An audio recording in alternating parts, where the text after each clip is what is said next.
I'm just going to introduce you to each one of our panelists. Tufi Saliba will be coming out shortly. Tufi is the author of the Toda IP protocol. He is a serial technopreneur.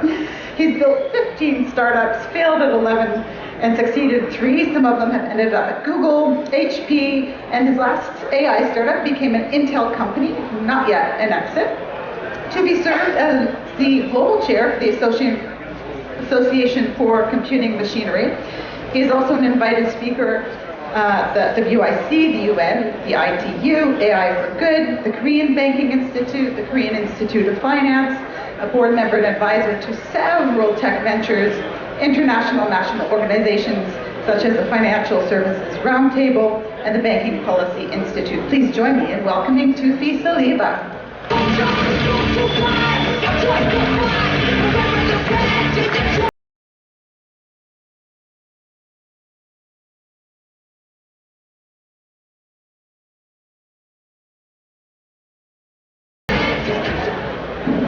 Next, Chantal Costa is coming from the sphere of academia. Chantal's interest in disruptive technology was spurred in her master's thesis, writing on the use of emerging technology in international warfare and international humanitarian law. Upon completing her graduate studies, she found herself in her first tech startup in San Francisco using AI technology before joining Toda Network as the global collaboration specialist, and also on Daya as the Director of Development. Please join me in welcoming Chantal.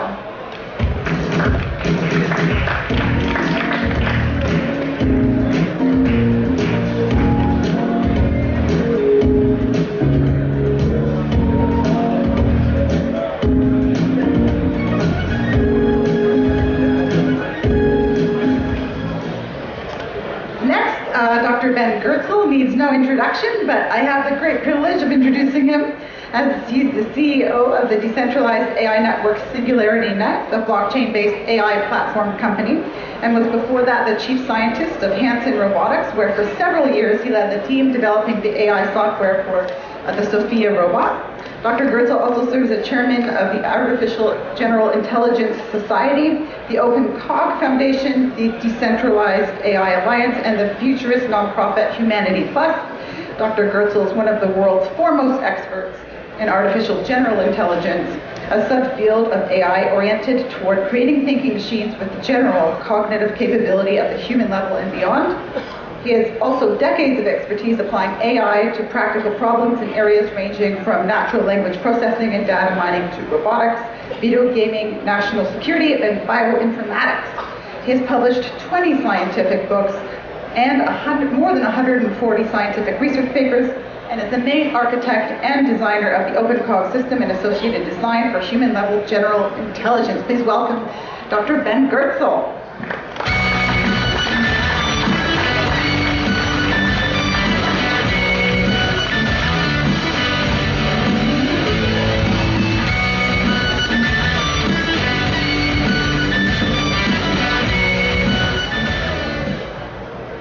Coordinate our entry songs, and they all follow this really interesting theme. I'm quite excited about that. So our panel today is really based on understanding the future of what it looks like when more AI services are placed on the blockchain, and once these services begin to interact with each other and influence each other's intelligence. How can this create a dramatic increase in the types of AI services available, and also the applications, and also how that enhances the general intelligence and the creativity of the AIs themselves. So I want to get started putting this into context a little bit. Ben, why is this? I think it comes back to not just distributed networks and distributed ledgers, but really looking at distributed control and governance of how these systems will operate in the future. And I think what this panel can really offer to you is to really deep insight into how they're beginning to orient their thinking toward making this a possibility in the future. So Ben, why is decentralized control and governance important for AI? Let's start with that. And that'll really set the context for what we mean when we're talking about decentralized governance and control.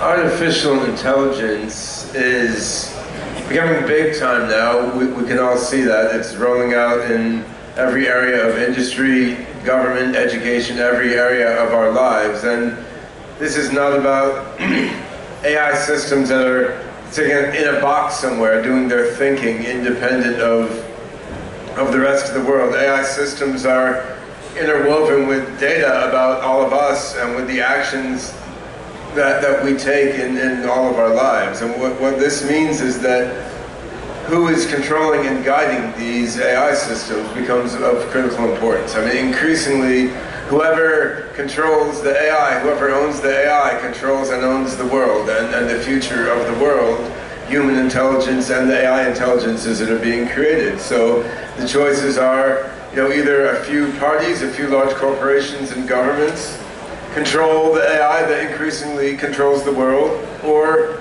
everyone does, the whole vast mass of humanity who's contributing the data and using the products. And decentralized technologies, of which blockchain technologies are an example, these at least give an avenue via which you could have the whole vast mass of humanity controlling the AI that is building the future. And so maybe tell us a little bit the work that you're focusing on right now, and how that's bringing about the necessity for this distributed type of control. Yeah, what I've been doing the last couple of years with the SingularityNet platform, I mean, we built a decentralized blockchain-based AI marketplace in which anyone can put an AI service online, which can then advertise what types of AI functions it can carry out, what data it can analyze, what questions it can answer. Anyone who needs an AI service can put a service request into this network, and then their service request can be found by any AIs that can do what you ask. So it's a network of AIs offering services to customers, which operates more like BitTorrent than like iTunes, for example. And the cool thing is, I mean, unlike the songs or movies you can download from BitTorrent, the AIs running in the SingularityNet network can outsource work to each other. They can ask each other questions. They can cooperate to solve problems. AIs in the network can create other AIs running the network. So you have what AI pioneer Marvin Minsky called a society of minds, a network of AIs which is owned and controlled by itself through democratic governance principles, and which can grow and accumulate more and more AIs into the network based on the value that it serves to external people and software programs. And this decentralized AI network has the potential to become the main fabric of AI on planet Earth. I mean, right now, most of the AI services used in industry and government are on things like Microsoft Azure, Amazon AWS, Google Cloud, Alibaba Cloud, Tencent Cloud. These are owned by a few large companies which operate closely together with government organizations. It doesn't have to be the case, right? I mean, computer processing power is all over. The data comes from all of us. The questions posed to the AIs come from all sorts of small businesses all over the place. So why not have the world's AI mind be distributed and decentralized with democratic governance among all the AIs participating in it? Right now, when you run your AI on Microsoft Azure, Google Cloud, or Alibaba Cloud, those large companies are doing the meta learning from all the different AIs there, and they're getting smarter than anyone. And right now, this is a reasonably large issue in that people's minds are being manipulated by large companies that are gathering data from all the AIs that they're hosting. But as today's narrow AI systems verge into tomorrow's AGI, artificial general intelligence systems, it's going to become a bigger issue, because the narrow AIs of today are the baby version of the AGIs of tomorrow, and the fact that most of the AI on the planet is now oriented toward selling, killing, spying, and gambling on the markets. I mean, that means this is what's going to be on the mind of the first AGI, right? So we want the first AGI to come out of a participatory democratic system that gives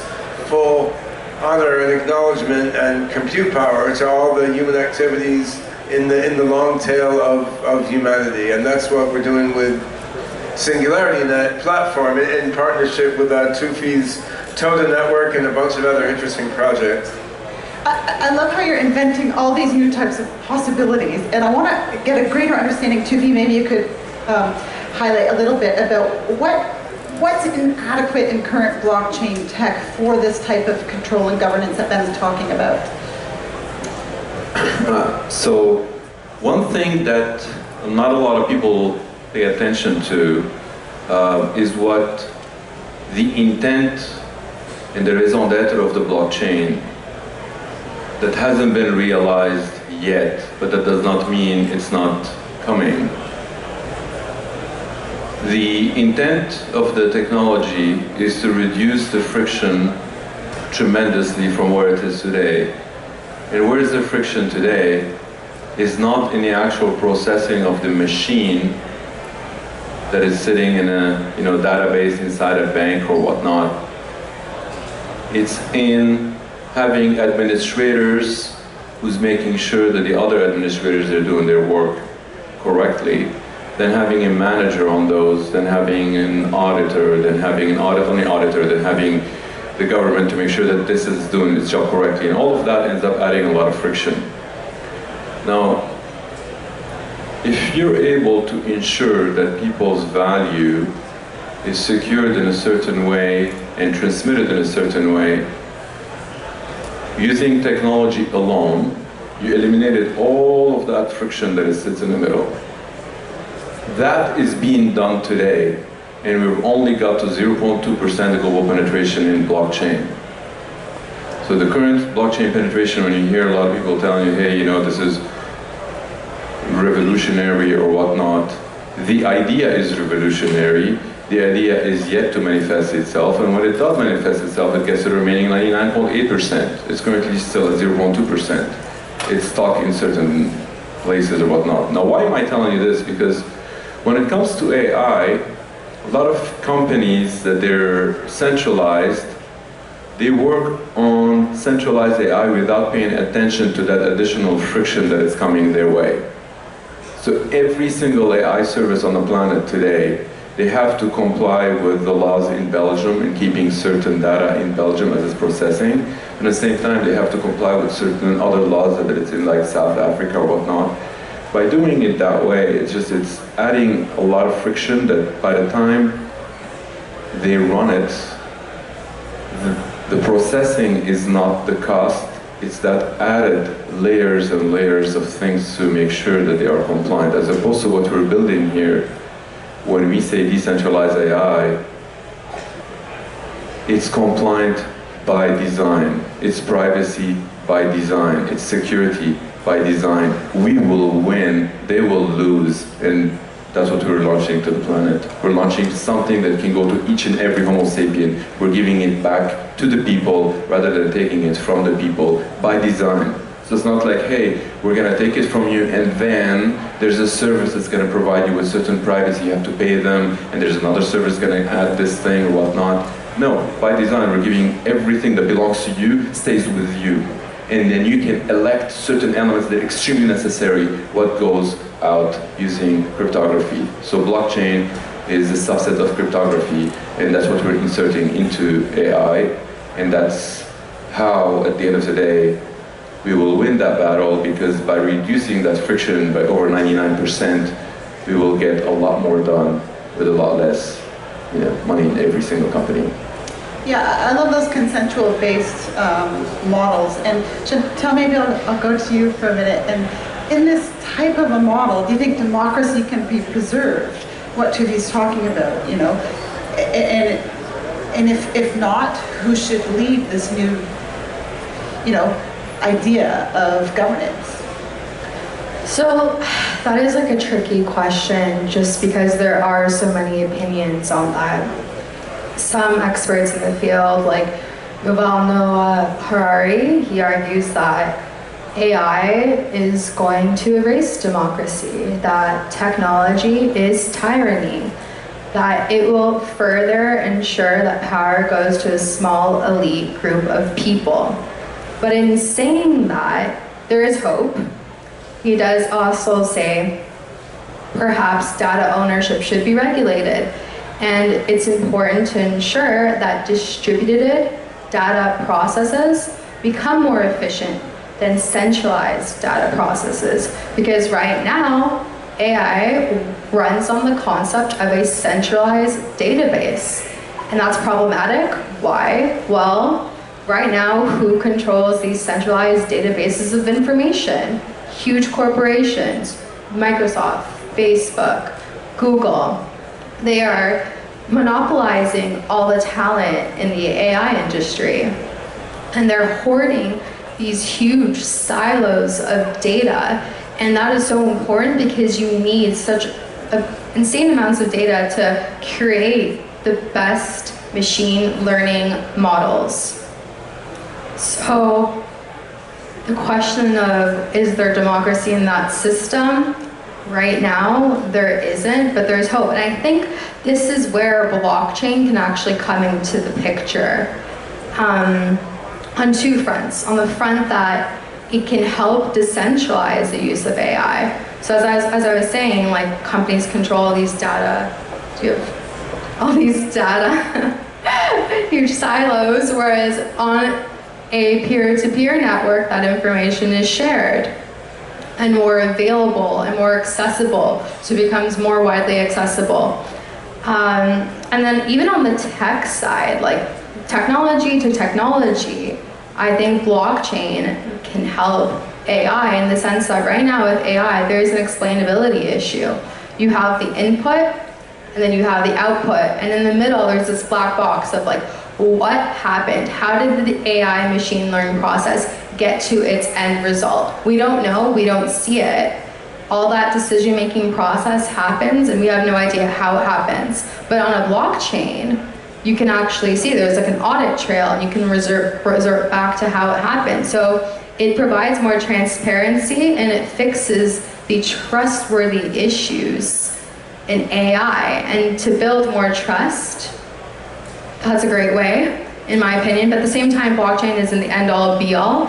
I just think it's a great start to ensuring blockchain is democratized, and by doing that, it decentralizes it, which is the right path.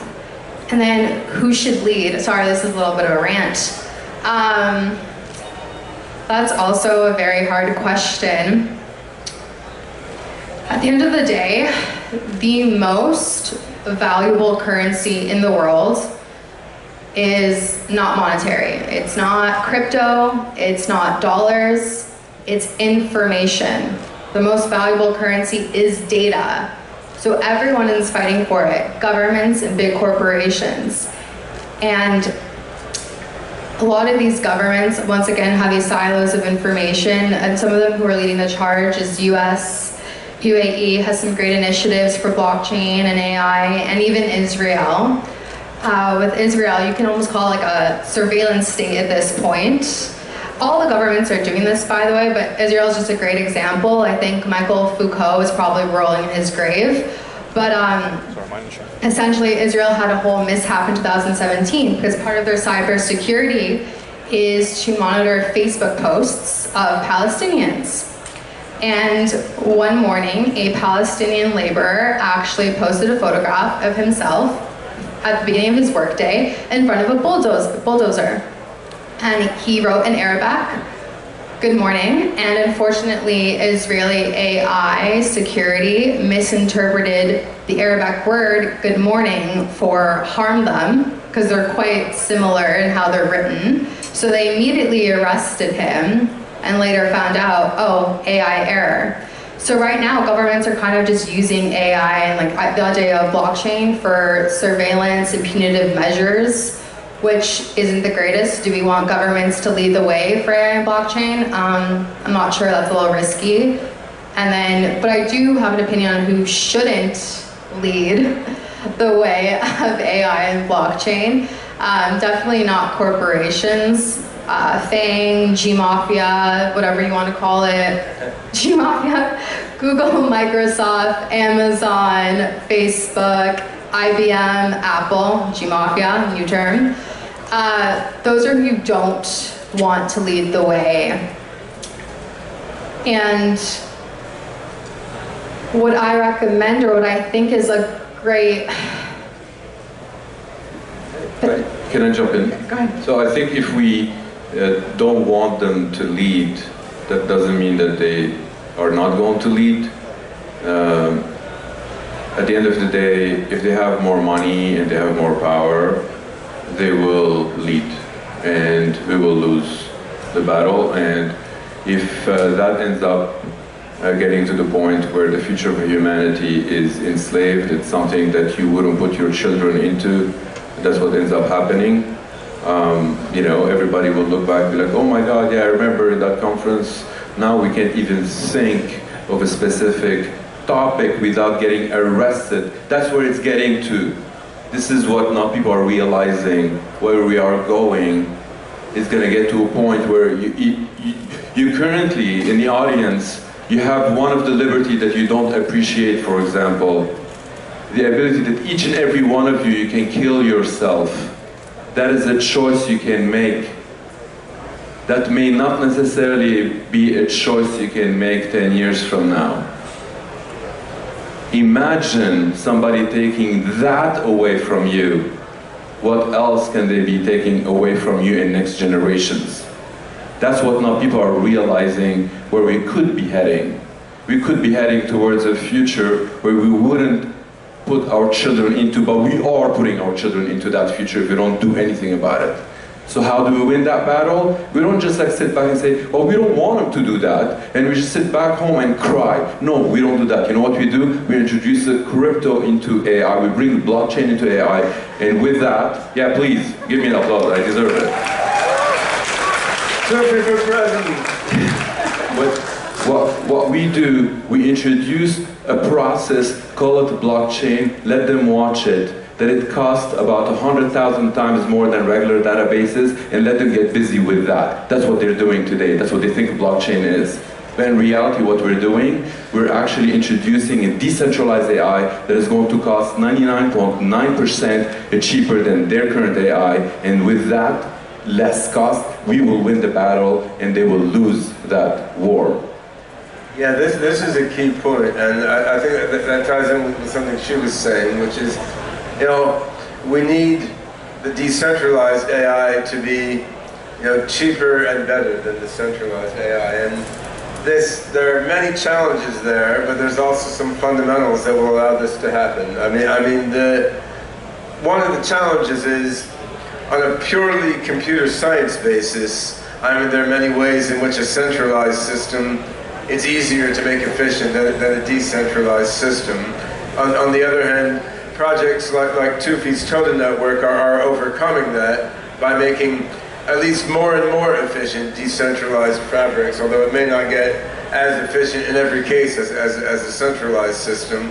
But we need that difference to come down. But then the advantage that a decentralized system has is an advantage of greater creativity, greater passion, and greater diversity, which can overcome a moderate disadvantage in computer science efficiency, because a decentralized AI network can take AI contributions from AI developers in Ethiopia, in Afghanistan, in anywhere on the planet, not only people who work in tech hubs for large corporations. And a decentralized AI network can take weird creative ideas that people just put out there without filtering it through the question of, does it increase shareholder value for a large corporation? So given the greater ability to take diverse inputs, serve diverse needs, and then foster creativity by the cross-pollination and interaction of diverse AIs created by all these different people for all these different purposes. This can make the decentralized AI network much smarter, because it's not an autistic AI mind concerned only with maximizing shareholder value for a few corporations, or maximizing tribal sovereignty by a few large governments. It's much more diverse in its objectives. It's an open-ended intelligence rather than a closed-minded intelligence focused on simplistic objective functions. So we do need to reduce the friction of current blockchain implementations, which are just unnecessarily and ridiculously inefficient. And Tufi and his Toda team are working on that, which is very exciting. And then we need to make decentralized AI easy enough to use that it can really leverage the massive creativity of the world's population, which will then overwhelmed just with the coolness and breadth of utility of its offerings, what big companies are doing. And, I mean, that's what we're all working on up here with SingularityNet platform, with Toda Network, with the many Toda enterprises. Which is a full disclosure, by the way. We do have lots of babies together. Yeah. So Ben and I, we announced something called Decentralized AI Alliance. It's a foundation announced a year and 3 months ago. We're not advertising anything that we could make money. We've been spending a lot of money into this. We just spend money and give it to the world. 53 organizations that they've joined the Decentralized AI Alliance as of now, and is growing. Daya, that foundation. Most recently, we've made another baby together. That baby's name is Todalarity, which is that marketplace that Ben is referring to. I mean, it's just to empower each and every one of you, if you're running an AI engine, or whether you're running, cryptocurrency, you're running an exchange, whatever what you're running, you're going to be facing the 800-pound gorilla, you're going to be facing the elephants. How can you go and battle them? How can you have a team that's going to battle Google? So what is being provided with Todalarity here is the ability to have 100 AI teams working independently but yet available to any single app in the world that you just plug into a single place. It's called that Todalarity, and you get 100 different teams with their brains, and we call it like the hybrid intelligence just between AI and... So I'm not here to, anyway, I'm talking about things that they are so altruistic or whatnot, so I'm not really advertising about anything. I don't like to advertise about anything, and Chantal is my witness. Yeah, but so there's a lot of pieces. We're trying to build a whole ecosystem here, right? We have SingularityNet, a decentralized AI platform. I have my OpenCog AGI project, which are running in SingularityNet. We have the Toda network and protocol, which we're using to make SingularityNet more efficient, along with the tools for some of the other projects. The Decentralized AI Alliance, where we've pulled together, I guess, around 55 AI meets blockchain projects. Singularity Studio, which is an enterprise AI company serving PICC, Domino's, a bunch of other big companies with AI backending on SingularityNet. Todalarity, which is a product accelerator that we've formed together to help startup companies make their products use SingularityNet and Toda Network better. But we need a bigger and bigger ecosystem, right? The 55 projects in the Daya aren't enough. We need a decentralized network of decentralized networks, which is a whole parallel technology ecosystem built on principles of security, privacy, democratic governance, and decentralized ownership. And we're building that. There's a lot of work ahead, but we have exponential growth on our side. It's amazing. And I mean, we're dealing with a fairly libertarian, tech futuristic audience, I suspect, but maybe, to bring this back, where are we today? You're talking about, you're developing these networks, like, how? Well, today, this year, we're rolling shit out, which is cool, right? SingularityNet Beta was rolled out in February, and we're rolling out the Beta 2 in the next couple weeks. I guess Toda is moving into a beta now. Also, Ocean Protocol has launched something, which is a decentralized big data storage and AI platform. So what we're seeing this year is some serious decentralized AI projects and platforms actually become usable and becomes things you can build on and use for commercial or beneficial projects, right? And so that's real progress. We're not just talking, we're rolling out real code now. And where are we when it comes to understanding the inflection point of how we orient ourselves from moving beyond a narrow AI to an artificial general intelligence? Well, we just saw Microsoft invested $1 billion US in OpenAI for their AGI research, and the head of OpenAI says he thinks they're 5 years or so away from human-level general intelligence by just throwing a huge amount of Microsoft Azure compute cycles at deep neural networks. Now, I don't think that approach will work, but I think that optimism, it symbolizes a growing feeling within the AI community that we're picking up speed, and it's not going to be just deep neural nets. Maybe it's deep neural nets combined with OpenCog's logic engine, combined with evolutionary learning, combined with some AI algorithm, some 16-year-old will invent tomorrow. But what we're looking at in SingularityNet is making a way many different AIs can network and collaborate together so that we can thus accelerate the path to AGI with that synergy. So I mean, we definitely need a breakthrough, or maybe many breakthroughs to get from where we are now to human level AGI, but I would say there's an increasing percentage of the AI field that feels like that breakthrough is, 3 to 10 years away instead of decades away, and that certainly accentuates the urgency of making a decentralized platform to be the medium for this AGI to live and grow in. Just adding to that point, so Microsoft, $1 billion investment in OpenAI. To put things in perspective to when we were talking about, the big elephant in the room or the 800-pound gorilla, with this totality that we only raised 10 million. So 10 million, when you compare 10 million to the 1 billion, that's 100 times more.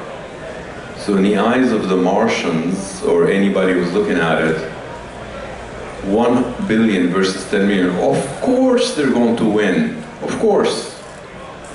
But let's put the clock and fast forward 3 years from now, 4 years, and look back and see who's going to win. We're not here to enable just ourselves to win. They may got the guns, but we got the numbers. I don't know where you get that from, the doors. We're here to enable 100 brains, 100 different companies to link to a marketplace and enable every single company on the planet. So imagine in the future, just bear with me here for a second with that imagination, because that could be a reality soon. So in 10 years from now, your smartphone is the pill you take on Friday, okay? So let's say that that's what the smartphone is. Now, if by then AI is integrated into the smartphone, which it is today, and it's controlled by a certain company, could be in China, that is in a war with another company in Silicon Valley, that is also in that phone, and there's another company in Brazil and all that, and there's that war between them. Who is going to take control? Because that's what they all care about. Meanwhile, you hear about this other pill that is built by one of those 100 companies, that is designed with security as part of each and every element, that cannot be manipulated by any single entity. And you know that cryptography is built within it, and it's got all the AI elements that it's not gonna get anybody to manipulate that Homo sapien. Which pill would you take? It's a rhetorical question. I know which one you're going to take. Which pill would you give your children? It's also a rhetorical question. And that's what I mean by how we are going to win that battle. They don't realize it, that having that centralized control over AI is going to bite them in the ass. But we do realize that, and we'd like to watch it happen. So how do companies retain a competitive advantage in their current business models today, going forward? We've got 1.5 minutes left. Creativity is the key, right? I mean, things are changing constantly, so whatever concrete answer we give now will be obsolete a year from now. But I mean, we're creating decentralized AI marketplaces, platforms, protocols, and tools, and certainly part of being creative now is plunging into this world as rapidly as you can, looking at things like SingularityNet, Toda, and the products of the other DIA companies, looking at these as tools you can use and as channels you can use to disseminate your own software, but then also inventing new things along the same lines and new lines that don't exist yet, right? What I would add to that is we're raising awareness between people, and those people, they're amazing people. They currently work for shitty governments, they work for shitty companies, and they are realizing internally that no, we are not going to do that. They are saying from within that no, this is not the future we're going to build for our children. And those people, they're helping us tremendously, and they're continuing to help us, and many of them, they're still in the closet. We call it the crypto closet. And just to kind of say a last word about that is just, I think both Toothy, Ben, and I have all touched upon this. At the end of the day, who should be leading the charge of blockchain and AI? SingularityNet, Toda Network, Daya, Totalarity. These ecosystems of ecosystems use decentralized AI to ensure democratic use of it. And with all these partners in these ecosystems working together, sharing information, they can rival against these big corporations and governments. Wow. These are your pioneers. These give me a lot of help in giving them a round warm of applause and appreciation for sharing this.